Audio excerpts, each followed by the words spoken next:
आज हम स्टार्ट करेंगे चैप्टर नंबर 14 का एक्सरसाइज 14.3। स्टैटिस्टिक्स हमारा चैप्टर स्टार्ट किया हुआ था। 14.1 भी हमने कंप्लीट कर लिया और 14.2 भी एक्सरसाइज कंप्लीट कर ली। अब आज हम स्टार्ट करेंगे जी एक्सरसाइज 14.3। देखो 14 पॉइंट जो सेकंड था वो बेसिकली जो डाटा प्रेजेंटेशन करने की टेक्निक्स थी टैबुलर फॉर्म में, फ्रीक्वेंसी डिस्ट्रीब्यूशन टेबल्स के थ्रू, ग्रुप्ड फ्रीक्वेंसी डिस्ट्रीब्यूशंस या फिर अनग्रुप्ड, उसके वे में उसको हमने टेक्सचुअल फॉर्म से उसको टैबुलेट किया और फ्रीक्वेंसीज मेंटेन की। फ्रीक्वेंसीज मेंटेन करने के बाद डाटा रीडेबल फॉर्म में, डिसीजनेबल फॉर्म में आ चुका था। तो जो भी उन्होंने क्वेश्चनिंग करी, क्वेश्चंस में पार्ट्स के फॉर्म में हमने उसके आंसर्स दिए। बेसिकली डाटा को रिप्रेजेंट करने के वेरियस वेज होते हैं, ठीक है। फ्रीक्वेंसी डिस्ट्रीब्यूशन टेबल्स के थ्रू भी डाटा रिप्रेजेंट कर सकते हैं और हम ग्राफिकली भी डाटा रिप्रेजेंट कर सकते हैं। ग्राफ्स, देखो ग्राफिकली का मीन्स ग्राफ्स, डायग्राम्स के थ्रू डाटा रिप्रेजेंट करना। ग्राफिकल रिप्रेजेंटेशन ऑफ डाटा आपकी ये एनसीईआरटी की मैथ की 9th क्लास की मैथ की बुक में गिवन है। जब हमारा लास्ट लेक्चर कंप्लीट हो गया जस्ट उसी के बाद ही, ठीक है, ये हमने लास्ट कर लिए थे जी, अपने टोटल 9 क्वेश्चंस कंप्लीट कर लिए थे। इससे पहले इन्होंने देखिए प्रेजेंटेशन ऑफ डाटा का, ठीक है जी। 14.3 के साथ था जी प्रेजेंटेशन ऑफ डाटा, जिसमें हमने फ्रीक्वेंसी टेबल्स मेंटेन किए थे।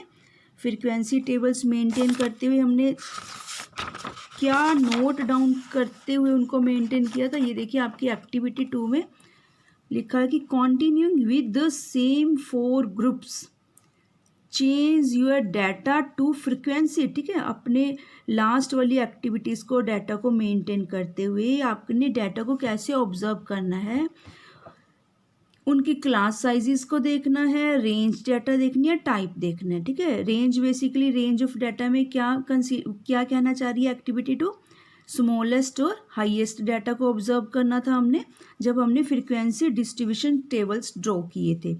और क्लास साइजेस सूटेबल, इसमें कोई हार्ड एंड फास्ट रूल नहीं होता कि जो ये क्लास इंटरवल्स हैं जैसे 70.5 टू 75.5 लिया हुआ है, इनका क्लास विड्थ जो ली हुई है, मतलब 5 का डिफरेंस लिया हुआ है। क्लास विड्थ है, क्लास साइज 5 है। आप 3, 4, 5, 6, 9, 10, 20 जितना भी ले सकते हो। ये डिपेंड करता है वेरिएबिलिटी इनमें कितनी है, डिफरेंशिएशन कितनी है जो डाटा गिवन है। अगर तो काफ़ी डिस्टेंस पे डाटा है, ठीक है, तो आप स्मॉलेस्ट विड्थ ही लेकर चलोगे। अगर इनमें डिफरेंस बहुत ज़्यादा डिफ़र कर रहा है, जैसे 15 के बाद डायरेक्टली 9 होता डाटा, कुछ है इस टाइप का, फिर हम जो क्लास विड्थ है बिग भी ले सकते हैं, बड़ी क्लास विड्थ भी अडॉप्ट कर सकते हैं, चूज़ करते हैं। इसमें कोई हार्ड एंड फास्ट रूल नहीं है कि हमने हर क्लास इंटरवल की विड्थ है जो 5 रखनी है या 10 रखनी है, ठीक है। और क्या कह रहा है जी, change your data to frequency distribution tables, अपने टेक्सचुअल डाटा को, डिस्क्रिप्टिव डाटा को, पैराग्राफ फॉर्म के डाटा को टैबुलेट कर दीजिए फ्रीक्वेंसी डिस्ट्रीब्यूशन टेबल्स में। ये ग्रुप्ड और अनग्रुप्ड 2 वेज की होती हैं। और उसके बाद चूज़ कन्वीनियंट क्लासेस, यहाँ पे देखो लिखा ना, कन्वीनियंट का मीनिंग यही होता है कि कोई भी साइज रख सकते हो आप, keeping in mind the range of the data. बस जब भी क्लास साइज की विड्थ रखनी है, क्लास इंटरवल्स क्रिएट करनी है, आपने ऑलवेज अपने माइंड में क्या रखना है, रेंज रखनी है ध्यान में, कि स्मॉलेस्ट और स्मॉलेस्ट के साथ बिगेस्ट या फिर मिनिमम के साथ मैक्सिमम, वो वाली क्लास इंटरवल कौन सी है, ठीक है, मैक्सिमम, सो दैट कि जितनी भी हमने फ्रिक्वेंसीज मेंटेन करनी है डाटा को ऑब्जर्व करके, वो सारी की सारी इन क्लास इंटरवल्स के अकॉर्डिंग टू एग्जिस्ट करनी चाहिए, ठीक है। अब रेंज नहीं होनी चाहिए बेसिकली उस डाटा की। And type of the data, ठीक है, डाटा किस टाइप का है, यहाँ हमने कंप्लीट कर लिया था जी। इसी के साथ हमने ये 14.2 चैप्टर भी कंप्लीट हो गया था। टोटल 9 क्वेश्चंस थे, ये भी हमारे कंप्लीट हो गए थे जी, 9 क्वेश्चंस थे। अब हम नेक्स्ट स्टार्ट करने जा रहे हैं जी 14.4 का graphical representation of data. Very interesting, very easy and very simple. Just graphs के वे में, आपको पता है कि हर कलरफुल चीज़ हर किसी को अट्रैक्ट करती है। GUI बेस्ड होते हैं, ग्राफिकल यूज़र इंटरफेस, जैसे अपने एंड्रॉयड फ़ोन्स हैं, कंप्यूटर्स की स्क्रीन्स हैं, GUI बेस्ड है, graphical user interface. Means to say that कि इंटरेक्ट करती है जब उसको यूज़र यूज़ करता है, कलरफुल चीज़ें, ठीक है। कलरफुल मीन्स जब आप इस डाटा को इस वे में डिपिक्ट करोगे, शो आउट करोगे, ये वही वाली फिगर्स हैं, वही डाटा है जो अभी आपने लास्ट इस फॉर्म में करा था, यही वाला। यहाँ पे जस्ट हमें हर फिगर्स को टैबुलेट करके हमने फ्रीक्वेंसीज मेंटेन की थी, यहाँ पे फ्रीक्वेंसीज टेबल्स मेंटेन करे थे, बेसिकली फ्रीक्वेंसीज डिस्ट्रीब्यूशन टेबल्स। तो ये इतना ईजिली रीडेबल फॉर्म में नहीं होता है, इंटरेस्टिंग कम लगता है हमें जो ये वाला डाटा होता है फ्रीक्वेंसी टेबल्स वाला। इसको हम अब क्या करेंगे, बार्स के द्वारा, ग्राफ्स के द्वारा रिप्रेजेंट करेंगे, डिपिक्ट करेंगे। यहाँ से हम देखो स्टार्ट करते हैं रीड करना। The representation of data by tables has, आपने अंडरलाइन करते जाना है जो मतलब मेन कुछ भी इस ग्राफिकल रिप्रेजेंटेशन ऑफ डाटा के बारे में बताना चाह रही है लाइन, हर किसी को नहीं अंडरलाइन करना, जस्ट जो वैल्यूएबल क्वान्टिफाइबल है और जो मीनिंगफुल है। The representation of data by tables has already been discussed. Tabular और textual हमारा already complete हो गया. Now let us turn our attention to another representation. वो भी जो tabulation वाला काम किया वो भी representation of data था, ये भी representation of data है। वो representation of data through tables था, फ्रीक्वेंसी टेबल्स था, ये representation of data through graphs है, ग्राफ्स, ठीक है जी। Now let us turn and attention to another representation of data, that is the graphical representation. It is well said that, देखो ये बहुत अच्छा प्रोवर्ब कह दीजिए, कोटेशन कह दीजिए, क्या लिखा है, it is well said that one picture is better than 1,000 words. यहाँ एक सिंगल पिक्चर दिखाएंगे, बनाएंगे हम, ठीक है जी, अकेली एक सिंगल पिक्चर ही वो क्या कह रहा है कि 1000 वर्ड्स में लिखने की बजाय, जो कि हमने इसमें लिखा था अपने इसमें, ठीक है, सब कुछ हमने रिटन फॉर्म में लिखा था बेसिकली कि हाँ जी, जैसे फ्रीक्वेंसी टेबल्स कितने डिजिट, 7th क्वेश्चन में देखिए 14.2 के कि फ्रीक्वेंसी डिस्ट्रीब्यूशन टेबल बने, सब कुछ रिटन टेक्सचुअल फॉर्म में, पैराग्राफ फॉर्म में लिखा था। यहाँ पे हम एक सिंगल डायग्राम बना देंगे बहुत अच्छे से, बढ़िया से, सो दैट कि एक सिंगल पिक्चर 1000 वर्ड्स को रिप्रेजेंट करे, ठीक है, मतलब हमें एक सिंगल पिक्चर से सारा रिजल्ट कंक्लूड कर सके हम इसी पिक्चर से। It is well said that one picture is better than 1,000। Usually comparisons among the individual items are best shown by means of graphs। उनका कहने का ये मतलब है कि comparisons हम easily कर सकते हैं अगर हम अपने डाटा को, न्यूमेरिकल फिगर्स को रिप्रेजेंट करें ग्राफ्स के थ्रू। The representation then becomes easier to understand than the actual data, कि एक्चुअल डाटा क्या डिपिक्ट करना चाहता है, शो आउट करना चाहता है, तो उससे हम ईजिली रीडेबल फॉर्म में आते हैं और जल्दी से हम फाइंड आउट समझ जाते हैं कि क्या चीज़ दिखा रहा है। देखो जैसे यहीं से जजमेंट कीजिए आप, यहाँ पे जनवरी, फरवरी, मार्च, अप्रैल, मई 12 मंथ्स दिए हुए हैं, ठीक है जी। यहाँ से आप देखिए किस चीज़ का डाटा गिवन है, 40 student were asked about the month, उनका बर्थ बताया गया कि एक 9th क्लास है, 40 स्टूडेंट्स हैं, उनमें जो बर्थ है उनका जनवरी मंथ में कितने स्टूडेंट्स ने बर्थ लिया, 3, मतलब उनका डेट ऑफ बर्थ 3 स्टूडेंट का एग्जिस्ट करता है जनवरी मंथ में, फरवरी में 4 स्टूडेंट्स का एग्जिस्ट करता है, मार्च में अगेन 2 स्टूडेंट्स हैं, अप्रैल में 2 और मई में 5। देखो कितना ईजिली सब कुछ अंडरस्टैंड हो रहा है। यहाँ जस्ट हमने एक क्वेश्चन को रीड किया, ऊपर वाली 2 लाइंस को, और जस्ट यहाँ से देखो कितना सब कुछ क्लियर सी फिगर हमारे पास आ गई। और एक्स एक्सिस पे उन्होंने मंथ्स ऑफ बर्थ लिए हैं, वाई एक्सिस के ऊपर नंबर ऑफ स्टूडेंट्स लिए हैं। और हम ये कैसे लेंगे कि जनवरी फरवरी कैसे लेंगे, ये डाटा पहले थोड़ा सा हमें ऑब्जर्व करना पड़ेगा कि वो क्वेश्चन में क्या कहना चाह रहा है, ठीक है। In a particular section of class 9th 40 students were asked about the months of their birth and the following graph was prepared for the data so obtained। ये जो एग्जाम्पल नंबर 5th है, पेज नंबर है जी आपका 247 page number पे है। यहाँ पे ये उन्होंने खुद ऑब्जर्व करके एनालिसिस करके कलेक्ट करके सब कुछ देखो डाटा कलेक्ट उन्होंने किया। सबसे फर्स्ट स्टेप क्या होता है, स्टैटिस्टिक्स का कलेक्शन ऑफ डाटा। उन्होंने डाटा कलेक्ट कर दिया, फिर उसके बाद होता है ऑर्गेनाइज करना, ऑर्गेनाइज भी कर दिया डाटा को। ऑर्गेनाइज होता है कुछ रीडेबल फॉर्म में उसको सेट कर देना, डाटा को ऑर्गेनाइज कर दिया, वो भी कर दिया, ऑर्गेनाइज कर दिया, प्रेजेंट भी कर दिया उन्होंने, बेसिकली प्रेजेंटेशन भी कर दी। देखो है ना, थर्ड स्टेप क्या था, प्रेजेंटेशन ऑफ डाटा। अब हम क्या करेंगे, इसमें से फोर्थ और फिफ्थ स्टेप का आंसर अब हम फाइंड आउट करेंगे। उन्होंने एक क्वेश्चन में क्या पूछा, क्या करना है हमने, observe the bar graph given above and answer the following questions. अब हम उस बार ग्राफ को जो ऊपर गिवन है इसको अच्छे से एनालिसिस करेंगे। उन्होंने 2 क्वेश्चंस 2 पार्ट्स में एग्जाम्पल नंबर 5 के पूछे। क्या क्वेश्चन पूछा, how many students were born in the month of November. Second है जी, in which month were the maximum number of students born. Very easy, very simple. देखो एकदम से क्लियर फिगर हमारे सामने आ रही है। कौन सा मंथ, नवंबर में, नवंबर का मंथ देख लीजिए यहाँ से। उन्होंने जस्ट ये पूछा ना कि नवंबर के मंथ में कितने स्टूडेंट्स हैं। जिन्होंने बर्थ लिया नवंबर में, 4 स्टूडेंट्स नवंबर में है, ठीक है। हमारा आंसर सिर्फ आएगा 4 students take birth in the month of November.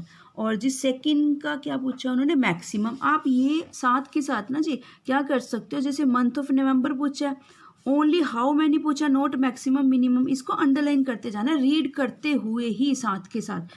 Second question में इन विच मंथ, यहाँ पे सिर्फ मंथ पूछा, किस रिगार्डिंग, मैक्सिमम के रिगार्डिंग स्टूडेंट्स बॉर्न, ठीक है जी। सेकंड पार्ट में हमसे उन्होंने पूछा है कि कौन सा वो मंथ है जिसमें मैक्सिमम नंबर ऑफ स्टूडेंट्स ने बर्थ लिया, बॉर्न हुए। वो हमें यहाँ से देखिए सितंबर, स्पेसिफिकली नहीं सॉरी मैक्सिमम, वो पूछा कि मैक्सिमम कौन से है। मैक्सिमम यहाँ से देखिए जो हमारा यहाँ पे बार ग्राफ्स नज़र आ रहा है, हाईएस्ट हाइट वाला देख लेना। हाईएस्ट हाइट वाला कौन सा, अगस्त। इट मीन्स अगस्त का मंथ ऐसा है जिसमें सबसे ज़्यादा स्टूडेंट्स ने, यानी कि 5 स्टूडेंट्स ने बर्थ लिया अगस्त के मंथ में। ये अपना हो गया जी एग्जाम्पल नंबर 5। फिर से हम यहीं पर अपनी वापस आते हैं, जो हम ग्राफिकल रिप्रेजेंटेशन रीड कर रहे थे, ठीक है जी। यहाँ था, it is well said that 1 picture is better than 1,000 words. Usually comparisons among the individual items are best shown by means of graphs. The representation then becomes easier to understand than the actual data, ठीक है। वो हम अब clear practically कर ही चुके अभी, just जब हमने एग्जाम्पल 5 गो थ्रू करी। We shall study the following graphical representation in this section. अब हम कह रहे कि इसमें क्या करेंगे, पूरे डाटा को ग्राफिकली शो आउट करेंगे। उनके वेरियस वेज उन्होंने कौन कौन से बताए हुए हैं ग्राफिकल रिप्रेजेंटेशन के, बार graphs, histograms of uniform width end of varying width. मतलब कि जो हिस्टोग्राम्स मेंटेन करेंगे, इक्वल विड्थ भी हो सकती है और उनकी जो विड्थ है, चौड़ाई है बेसिकली, वो डिफरेंट भी हो सकती है। बट बार ग्राफ्स में कभी भी ऐसा नहीं होता। हमेशा जब भी आपने डिफरेंट मेथड्स करने हैं किसी भी सब्जेक्ट में कुछ भी लेकर, तो उनको अगर 3 मेथड्स हैं, तीनों को आपस में कंपैरिजन करके लर्न करो, तो वो वेरी इजी कंसेप्ट रहता है कि उनको लर्न, वो जल्दी से लर्न हो जाते हैं। बार मीन्स जैसे हम आइसक्रीम की बार कहते हैं कि बार, वो वाली बार, उस टाइप में बार ग्राम्स, ठीक है, मेंटेन करने हैं। हिस्टोग्राम्स में दोनों विड्थ हो सकती हैं। नेक्स्ट लास्ट मतलब थर्ड पार्ट है जो ग्राफिकल रिप्रेजेंटेशन का, वो है फ्रीक्वेंसी पॉलीगॉन्स। बार ग्राफ्स वैसे हमने एग्जाम्पल कर लीजिए, अब हम बार ग्राफ को फिर से रीड करते हैं। बेसिकली जब हम क्वेश्चंस करेंगे तो बार ग्राफ की जो फीचर्स हैं, डेफिनेशंस हैं, वो क्या है। In earlier classes you have already studied and constructed bar graphs, ठीक है। क्या करें, इन अर्लियर क्लासेस मतलब 7th में, 8th में, बेसिकली ये 5th 6th से स्टार्ट हो जाता है बार ग्राफ्स। आप कब से स्टार्ट कर चुके हैं बनाना, बट आपको बहुत अच्छे से थॉरोली कंसेप्ट नहीं पता होता। जस्ट आप अपना क्वेश्चन देखते हो, बस उसी वे से क्रैमिंग टाइप में करते जाते हो और क्वेश्चंस कर देते हो कंप्लीट। यहाँ से आपने हर एक सिंगल वर्ड को उसका कंसेप्ट क्लियर करना है कि एक्स एक्सिस है तो क्यों है, वाई है तो क्यों है, किंक्ड लाइन क्या होती है, स्केल्स क्या होते हैं, ठीक है। सब कुछ यहाँ बहुत अच्छे से कंसेप्ट क्लियर करके चलना है। बिकॉज ऑफ दैट ये आपकी 9th 10th 11th 12th तक चलती जाएगी। स्टैटिस्टिक्स जो कंसेप्ट है यहाँ से इसकी इनिशियल स्टेज स्टार्ट होती है 9th क्लास से बेसिकली, और ये नेक्स्ट क्लासेस में मतलब बॉर्डर अपना एक ब्रॉड कंसेप्ट इम्प्लीमेंट करता जाता है। ये जो स्टैटिस्टिक्स है थोरोली आ जाता है बेसिकली नेक्स्ट जाके। जैसे अब ग्राफिकल रिप्रेजेंटेशन के यहाँ पे तो सिर्फ जस्ट 3 मेथड्स ही बताए गए हैं, बट बेसिकली इसके पाई डायग्राम्स भी हैं, फ्रीक्वेंसी पॉलीगॉन्स तो चलो यहाँ पे गिवन है, ओजाइव कर्व भी है, लॉरेंज कर्व भी है, और कौन से हैं, डिस्पर्शन है, स्क्यूनेस है, कोरिलेशन है, रिग्रेशन है। ये सारे ग्राफिकल रिप्रेजेंटेशन के ही डाटा को रिप्रेजेंट करने की टेक्निक्स, मेथड्स और टूल्स होते हैं। बट यहाँ पे अभी जस्ट 3 है, इनिशियल स्टेज है क्योंकि 9th क्लास में। ठीक है, वो कह रहा है कि आपने लास्ट क्लासेस में बहुत अच्छे से पढ़ा है। कंस्ट्रक्टेड बार आपको आते हैं बनाने। Here we shall discuss them through a more formal approach. ठीक है, और यहाँ ईजी वे में और आपको समझाने की कोशिश कर रहे हैं। यहाँ पे recall that A bar graph is a pictorial representation of, इसको हम और क्या क्या बोल सकते हैं, पिक्टोरियल, पिक से बना, पिक आप कहते हैं ना, पिक खींची हमने, पिक्टोरियल भी बोलते हैं, डायग्रामेटिकल रिप्रेजेंटेशन भी बोलते हैं, और ग्राफिकल रिप्रेजेंटेशन भी बोला जाता है। In which usually bars of uniform width are drawn with the equal spacing between them on one axis, यानी कि x axis depicting the variables। Variables क्या होता है, देखो डिपिक्टिंग दी वेरिएबल्स, बस फुल स्टॉप तक अभी रुकना। ठीक है, ध्यान से समझो क्या कह रहा है, इसको अंडरलाइन कर लेने या बॉक्सेस बना लेने अपनी पेंसिल के साथ। वन एक्सिस से the x axis comma depicting the variables. देखो वेरिएबल्स क्या होते हैं, वेरिएबल्स हम हमेशा अल्फ़ाबेट्स को वेरिएबल्स बोलते हैं। कौन से अल्फ़ाबेट्स, आपको पता है, अल्फ़ाबेट्स नहीं, अल्फ़ाबेट ही बोलते हैं। ठीक है, ये प्लूरल सेंस में ही होता है जो अल्फ़ाबेट होता है हमेशा। Alphabet A, alphabet B, alphabet C up to Z. आपको पता है कि अगर अल्फ़ाबेट में आप देखो, मैथमेटिक्स में सब कुछ आपने किया हुआ है, मैथमेटिक्स में कभी तो इस ए में आप वैल्यू स्टोर कर देते हो 5, कभी 10, कभी 9, कभी 15, कुछ भी स्टोर कर सकते हो। इन्हीं को ही तो वेरिएबल्स बोला जाता है। ठीक है, जस्ट ए बी जितने भी अल्फ़ाबेट होते हैं इंग्लिश में कैपिटल लेटर्स में, इनको डिनोट एक्चुअली कैपिटल लेटर्स में ही किया जाता है वेरिएबल्स को। ए में कभी आप 5, 6, 7, इन्हीं को ही वेरिएबल्स को, जो वेरिएबल्स हैं जिसमें वेरिएबल्स मतलब जिनकी वैल्यूज़ वेरी करती जाती है, वेरी मतलब फिक्स वैल्यू असाइन नहीं करी हमने ए में। कभी हमारा जब भी दिल करता है क्वेश्चंस को निकालते हुए, थ्योरम्स में क्या, इसमें क्या, पोस्टुलेट्स में क्या, एक्सियोम्स में क्या, ठीक है, जो आप थ्योरम्स वगैरह करते हो, सभी में कभी आप ए को कुछ भी वैल्यूज़, बी को, सी को, पी क्यू आर ले लेते हो ना, थ्योरम्स में अलग अलग डिफरेंट वैल्यूज़ हम असाइन करते हैं, स्टोर करते हैं, इन्हीं को ही वेरिएबल्स बोला जाता है। जब अल्फ़ाबेट की वैल्यू कोई फिक्स नहीं होती, that is known as variables. यहाँ क्यों यूज़ किया गया, आप देखिए, कभी कोई स्टूडेंट का बर्थ जनवरी के मंथ में हुआ, ठीक है, कभी किसी का फरवरी में हुआ, यानी कि हम कौन से वेरिएबल्स लेके चल रहे हैं यहाँ पे, जनवरी, फरवरी, मार्च, अप्रैल, ये वेरिएबल्स यहाँ पे लेकर चल रहे हैं, ये वाले। और जी वेरिएबल के एज़ कम्पेयर टू एक फ़िक्स वैल्यूज़ होती हैं। फ़िक्स वैल्यूज़ हम किसे बोलते हैं, 1, 2 जो डिजिट्स होते हैं हमेशा इनको फ़िक्स वैल्यू बोला जाता है। कभी हम 10 रुपीज़, जो 10 का नोट है, 10 रुपीज़ के नोट को चेंज कर सकते हैं, उसको हम बोल सकते हैं कि तेरे को हम बोल देते हैं चल तू 15 का नोट है, नहीं है ना।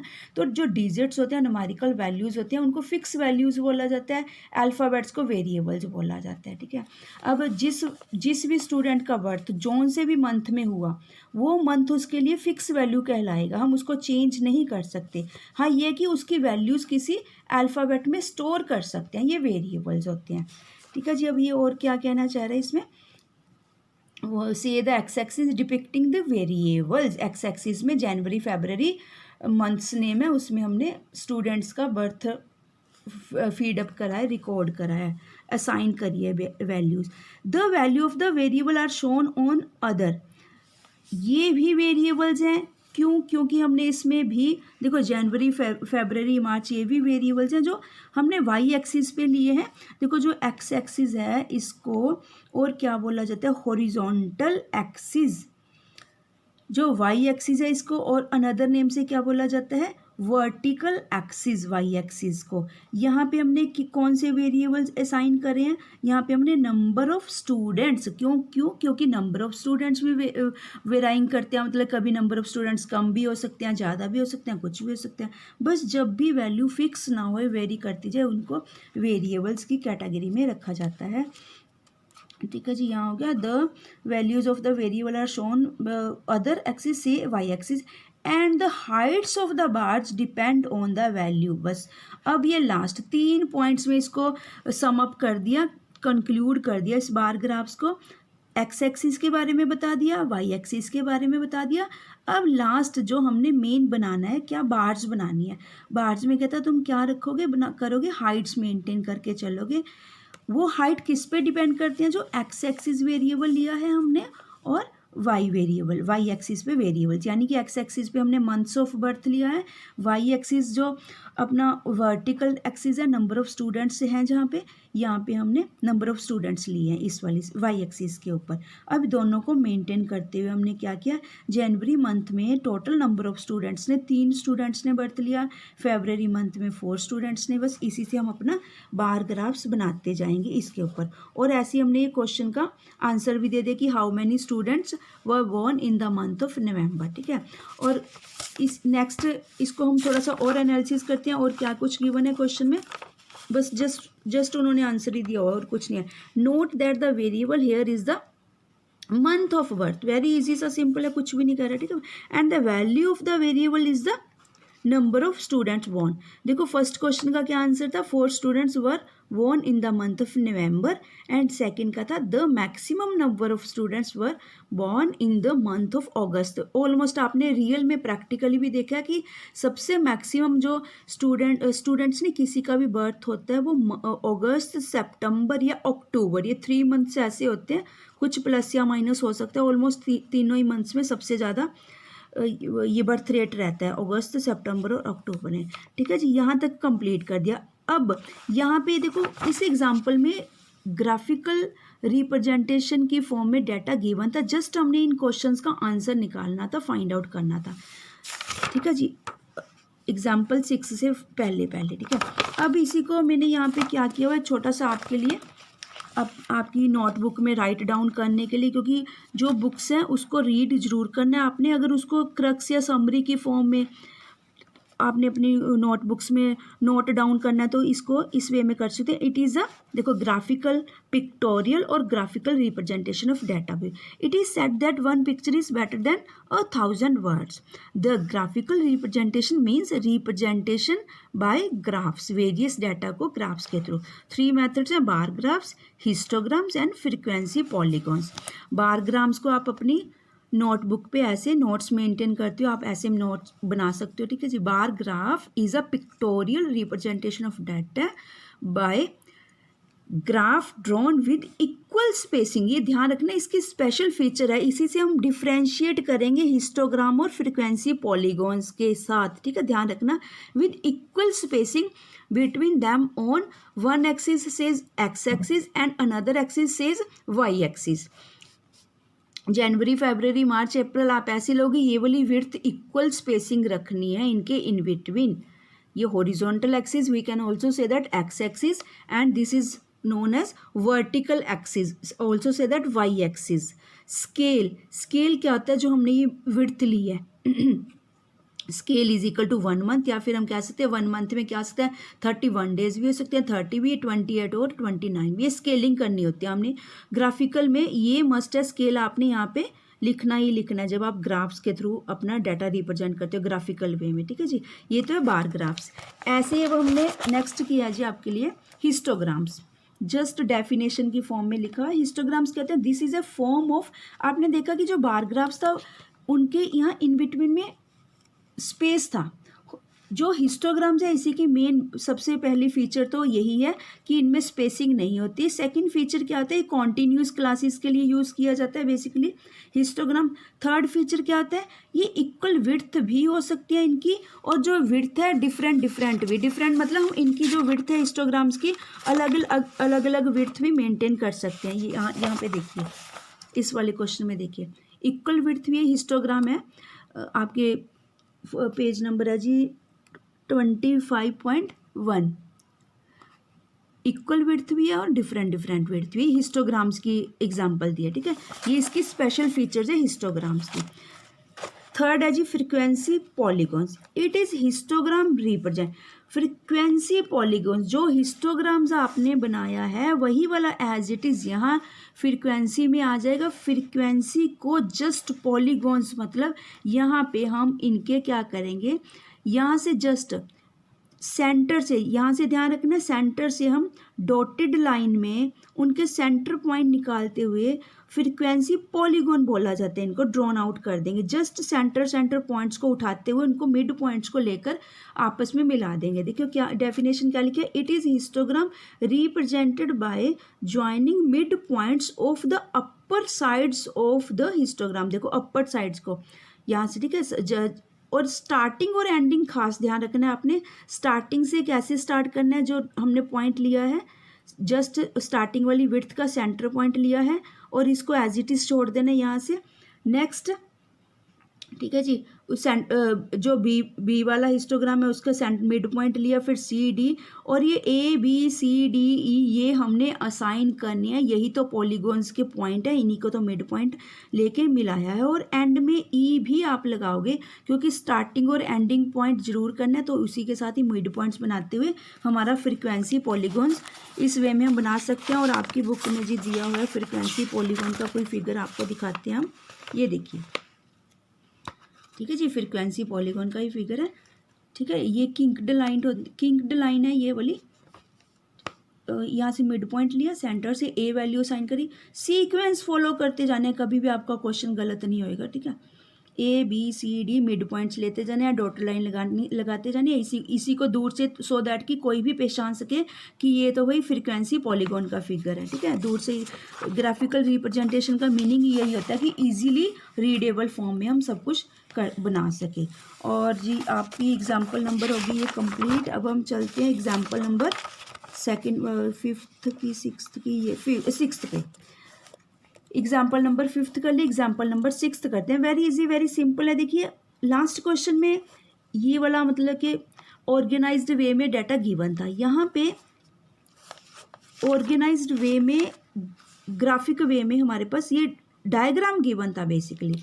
यहाँ पे अब हमने ऐसा डायग्राम खुद बनाना है एग्जाम्पल नंबर 6 में, ठीक है। यहाँ पे गिवन नहीं है, यहाँ पे हमें डाटा दे दिया गया। यहाँ से पहले जजमेंट करते हैं डाटे की। देखो ये हेड्स है, ठीक है। हेड्स मतलब जैसे सामान के, ग्रोसरी आइटम्स के, ग्रोसरी शॉप पे जाते हैं, ग्रोसरी शॉप, हेड्स मतलब ग्रोसरी शॉप की आइटम्स नहीं है, मिक्स आइटम्स है हेड्स। ग्रोसरी का सामान हो गया, रेंट, जैसे हम घर का अपना देखते हैं ना कि कितना एक्सपेंस हुआ मंथ के लास्ट में, वो चीज़ बनाई गई है। रेंट के लिए हमने कितने दिए, एजुकेशन पे कितना खर्च हो गया जी हमारा, मेडिसन, फ्यूल, एंटरटेनमेंट, मिसलेनियस। और एक्सपेंडिचर, यहाँ से आपने बस अपना माइंड में सेटिंग करते चलना है जी। ये एक्स एक्सिस का हो गया जी, ये वाई एक्सिस का हो गया। एक्स एक्सिस पे हम क्या क्या करते जाएंगे, बार्स बनाते जाएंगे। कौन कौन सी बार बनेगी, 1 2 3 4 5 6 टोटल 7 बार्स बनती जाएंगी, ठीक है। देखिए यहाँ पे बहुत इजी सा क्वेश्चन दिया हुआ है, टफ नहीं है बिल्कुल भी। Grocery, rent, education, medicine, fuel, entertainment, miscellaneous, ये आपकी बार्स बन गई। यहाँ पे आप इनको यहाँ पे ऐसे डायगनली भी लिख सकते हो या इनके इन बिटवीन भी यहाँ पे इनके ऊपर भी लिख सकते हो, अगर ध्यान से लिखना है, ठीक है। ग्रोसरी यहाँ से लिख सकते। एक्स एक्सिस हो गया जी, एक्स एक्सिस आपका मतलब हॉरिजॉन्टल एक्सिस हो गया। वाई एक्सिस पे आप क्या लोगे, 0 से लेकर, जीरो क्या होता है बेसिकली, जीरो ओरिजिन पॉइंट होता है। ओरिजिन मतलब ओरिजिनेशन ऑफ द डायग्राम्स, यहाँ से ही स्टार्ट करते हो ना आप बनाना। देखिए एक्स एक्सिस भी यहाँ से स्टार्ट करा ड्रॉ करना, वाई एक्सिस भी। ये ग्राफ्स का काम तो आप 6th 7th से स्टार्ट हो जाता है, तो आपको इसकी सब कुछ काफ़ी हद तक सभी स्टूडेंट्स को आता ही है जी। ये हेड्स आपने जरूर लिखना, ठीक है। ये हेड वाला साइड लिया है हमने, यहाँ पे एक्सपेंडिचर है। अब एक चीज़ ध्यान देनी है, ये स्केल्स होते हैं ना जी, एक्सपेंडिचर इन 1000 रुपीज़। ये डायग्राम कंप्लीट है आपका, देखिए, ठीक है। यहाँ पे ये बार कैसे बनानी है, ग्रोसरी के आइटम के बारे में यहाँ क्या कह रहा है, ग्रोसरी 4, यानी कि 4000 रुपीज़ ग्रोसरी पर एक्सपेंस हुआ। रेंट पे हुआ 5000 रुपीज़ हमारा। ये मंथली का, एक फैमिली का मंथली एक्सपेंसेस बताया गया है।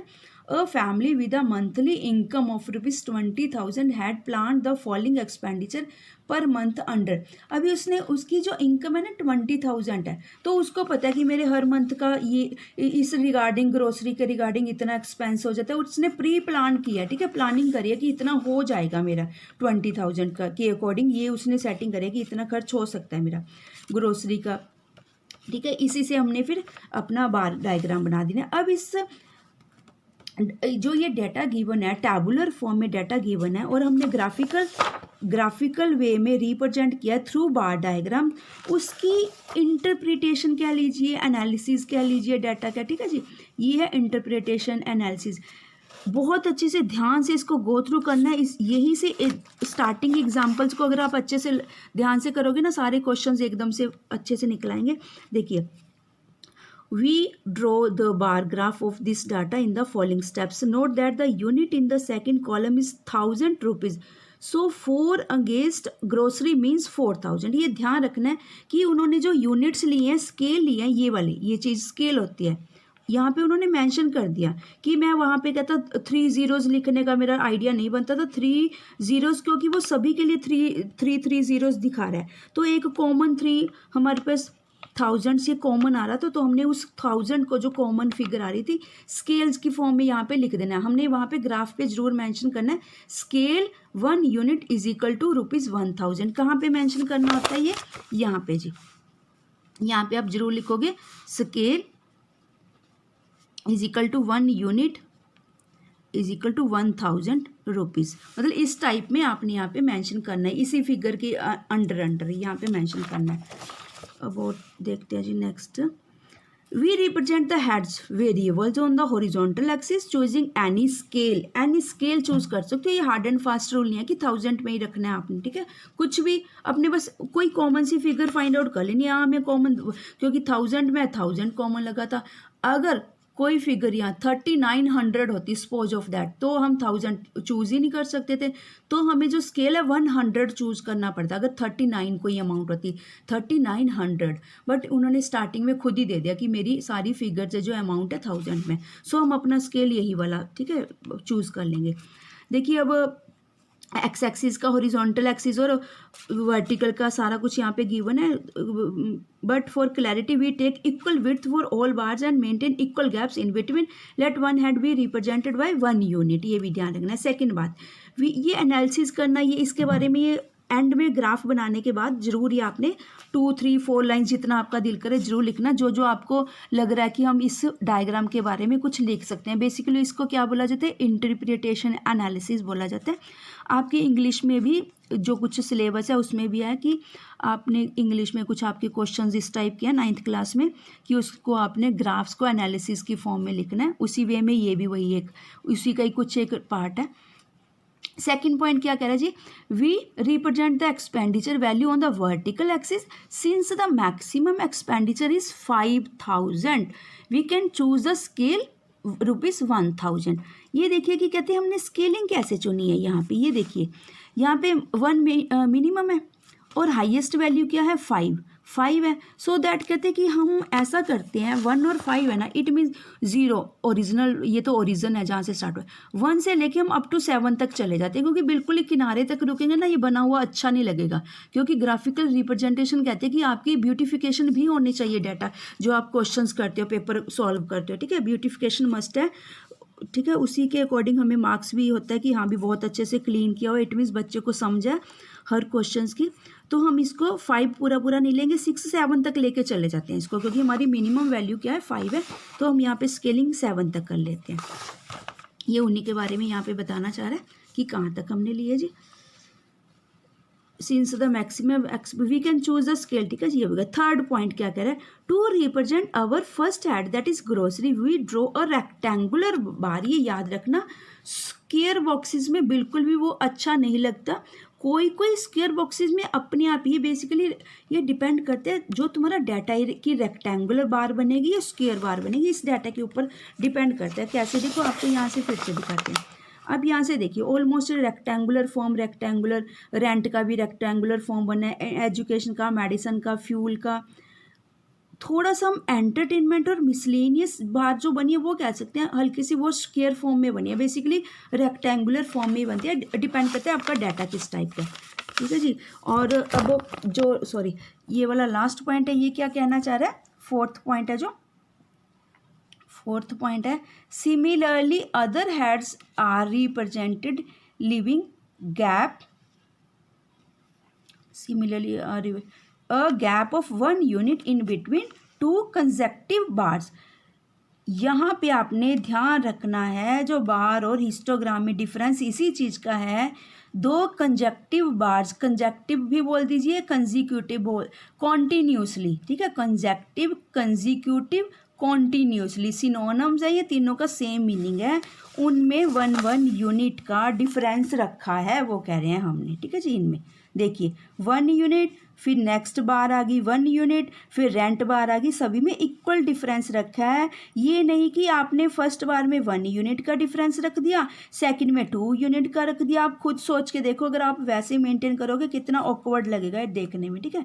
इसी के साथ ही जी आपका ये कंप्लीट हुआ। अब इसके नीचे और थोड़ी सी डिस्कशन लिखी हुई है, here you can easily visualise the relative characteristics of the data, ठीक है। यहाँ से कहता है एक सिंगल डायग्राम से सारा कुछ ही रिप्रेजेंट हो रहा है।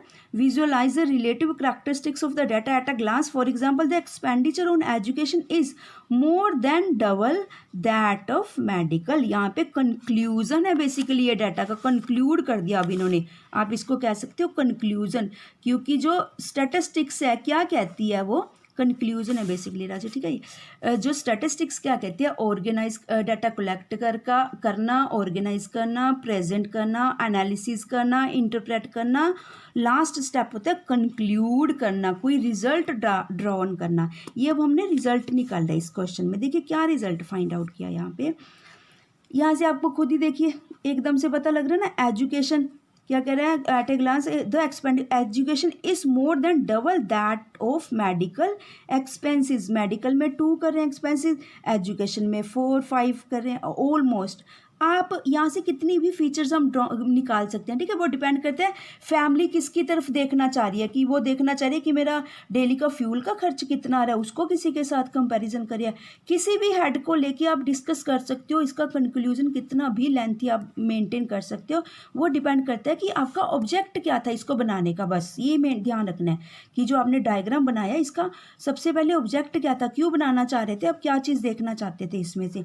जो ये फैमिली बनाना चाह रही थी, उन्होंने प्लान करा, उनका ये क्या प्लान था, वो देखना चाहता था बेसिकली कि एजुकेशन पे उसका कितना खर्चा आना चाह रहा है। The expenditure on education is more than double that of medical expenses, therefore in some ways it serves as a better representation of data than the tabular form. बस यहाँ पे आपका ही कंप्लीट कर दिया। कहते एक तरह से बहुत अच्छा depictable, readable form, easy form, GUI based form का डाटा रिप्रेजेंट है। टेबुलर से ज़्यादा बेटर ऑप्शन है ये जो डाटा को ग्राफिकली वे में रिप्रेजेंट करना। इसी के साथ ही जी आपका ये एग्जाम्पल जो हमने स्टार्ट की थी कंप्लीट हुई। Thank you students.